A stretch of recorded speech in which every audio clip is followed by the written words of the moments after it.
Hello friends, welcome to Ashish Polala classes. Today in the present lecture of Indian Penal Code, I am going to discuss with you protection of section 89 which is available in respect of those acts which are done in good faith for the benefit of the child or insane person when the act is done by the guardian or when the act is done by the consent of the guardian. What is stated under section 89? Let us study.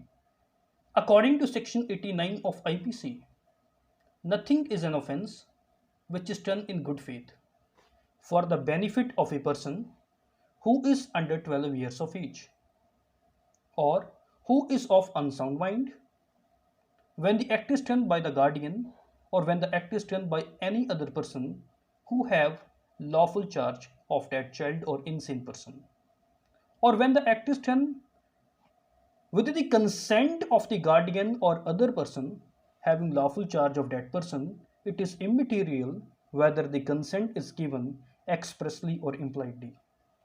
And that act will not be an offence only by the reason of any harm which it may cause to that other person, or be intended by the doer to cause to that person, or be known by the doer to be likely to cause to that person. So I want to repeat the entire section 89. According to section 89 of IPC, nothing is an offence which is done in good faith for the benefit of a person who is under 12 years of age or who is of unsound mind by the guardian or other person having lawful charge of that person, or by the consent either express or implied of the guardian or other person having lawful charge of that person, only by the reason of any harm which it may cause or be intended by the doer to cause or be known by the doer to be likely to cause to that person. But what are the various proviso? What are the various provided which has to be taken care before taking the benefit of section 89? There are four provisos which are appended to section 89. So let us discuss all the provisos one by one before we seek the benefit of section 89.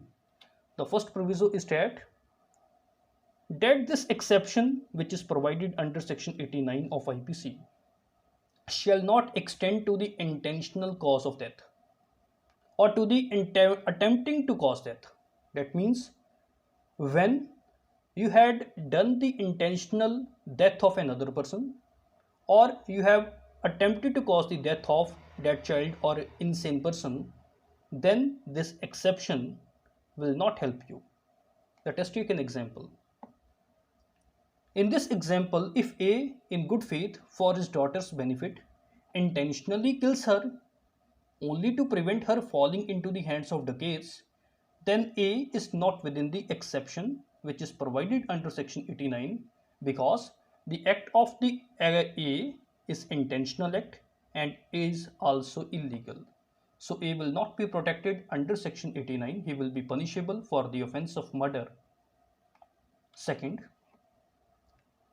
that this exception which is provided under section 89 of IPC shall not extend to the doing of anything which the person doing it knows to be likely to cause death for any purpose other than the preventing of death or grievous hurt or curing of any grievous disease or infirmity.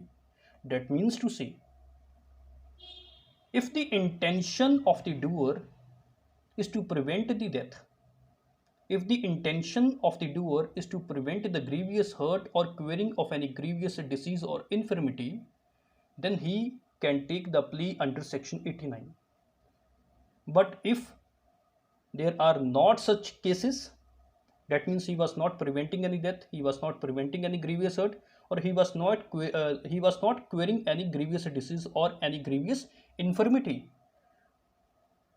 but he was doing some act which may likely to cause the death of that insane person or child, then he cannot take the protection under section 89 of IPC. To make it understand, let us study the illustration which is attached with section 89.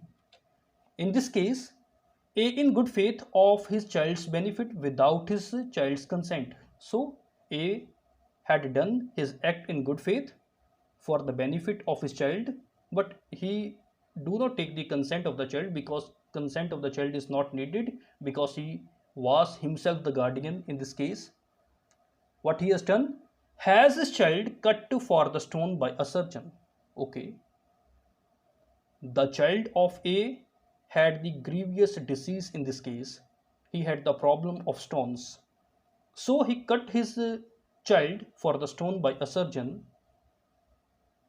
knowing it to be likely that the operation will cause the death of his child.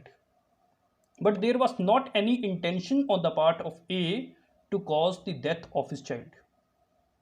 So in this case, A is within the exception under section 89. He will be protected by section 89. He will not be liable for any offense because in this case, the object of A was the care of the child and to save his child from his death or any grievous hurt that may happen due to the stone problem in the body of the child.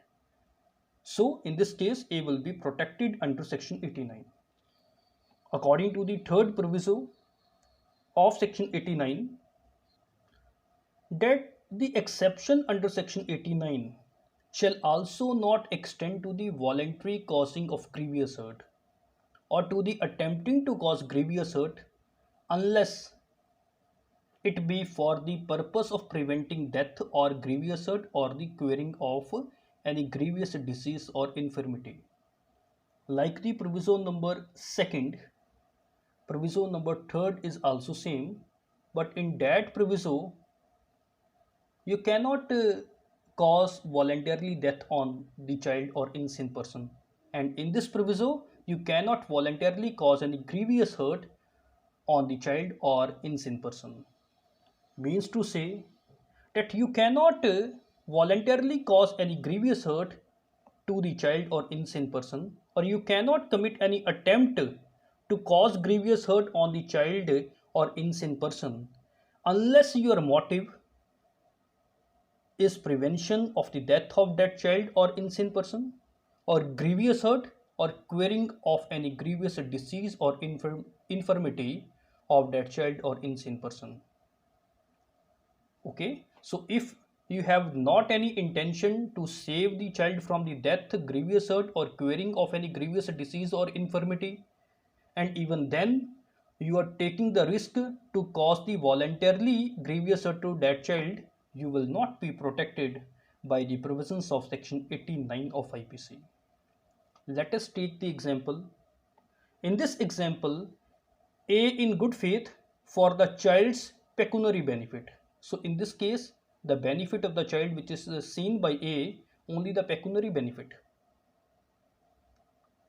The child was not under the threat of any death, grievous hurt or any grievous disease or infirmity, but A in this case only see the benefit of the child which is the pecuniary benefit. He emasculates. What is the meaning of emasculation? In which there is a deprivation of a male from his male role or identity. He emasculates his child. Here, in this case, A has caused grievous hurt to the child for a purpose which is other than prevention of death or which is other than prevention of grievous hurt to the child.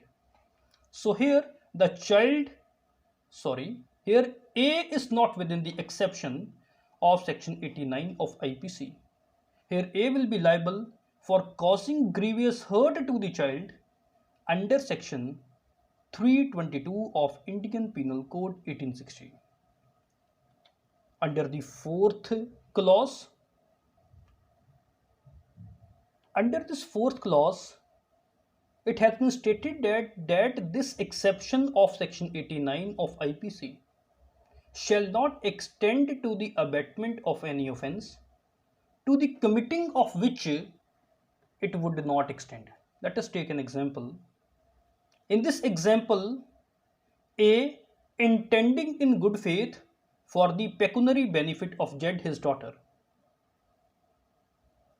His daughter is under the age of 12, abets B to commit a rape on Z.